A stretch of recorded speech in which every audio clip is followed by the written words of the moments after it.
Air laut asin karena berbagai proses geologis dan kimia yang terjadi selama jutaan tahun. Pada dasarnya, garam yang ada di laut berasal dari daratan. Ketika hujan turun, air hujan yang sedikit asam karena mengandung karbon dioksida larut dari atmosfer, melarutkan mineral dari batuan di daratan. Proses ini menciptakan ion-ion yang kemudian dibawa oleh aliran air sungai menuju laut. Sungai-sungai membawa berbagai ion, termasuk natrium dan klorida, yang merupakan komponen utama dari garam. Ketika air sungai mencapai laut, air menguap karena panas matahari, tetapi garam dan mineral tetap tinggal. Proses ini terus berlangsung dan menyebabkan akumulasi garam di laut dari waktu ke waktu.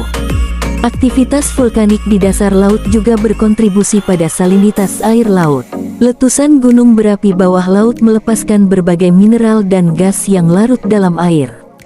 Salah satu gas yang dilepaskan adalah klorida, yang kemudian bergabung dengan natrium untuk membentuk garam. Proses ini terus menambah kandungan garam dalam air laut. Selain itu, laut menerima garam dari dasar laut melalui proses yang disebut dengan hydrothermal vents atau ventilasi hidrotermal. Di tempat-tempat ini, air laut yang meresap ke dalam kerak bumi dipanaskan oleh magma, melarutkan mineral dari batuan sekitarnya, dan kemudian kembali ke laut membawa ion-ion tersebut. Lautan juga memiliki siklus alami yang mempertahankan konsentrasi garamnya. Misalnya, beberapa proses biologis seperti respirasi dan ekskresi oleh organisme laut mengembalikan garam ke air.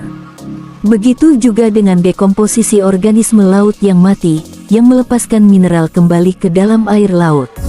Sedimentasi adalah faktor lain yang mempengaruhi salinitas. Partikel halus yang terbawa oleh sungai dan ombak menuju laut mengendap di dasar laut. Proses ini bisa juga membawa mineral terlarut yang menambah salinitas air laut. Dalam jangka panjang, proses geologis seperti pergeseran lempeng tektonik juga dapat mengubah pola distribusi garam di lautan. Ketika lempeng bumi bergerak, mereka bisa membuka atau menutup aliran air yang mengandung garam, sehingga mengubah kadar salinitas lokal di laut. Perubahan iklim sepanjang sejarah bumi juga mempengaruhi salinitas air laut. Dalam periode glasial, volume besar air laut membeku menjadi es, menyebabkan peningkatan konsentrasi garam di air laut yang tersisa. Sebaliknya, dalam periode interglasial, pencairan es menyebabkan pengenceran garam di laut. Pengaruh manusia melalui polusi dan aktivitas industri juga telah mengubah komposisi kimia air laut. Limbah industri, pupuk pertanian, dan bahan kimia lainnya yang dibuang ke sungai dan laut telah menambah variasi unsur kimia dalam air laut, meskipun efek langsung terhadap salinitas masih merupakan topik penelitian lebih lanjut.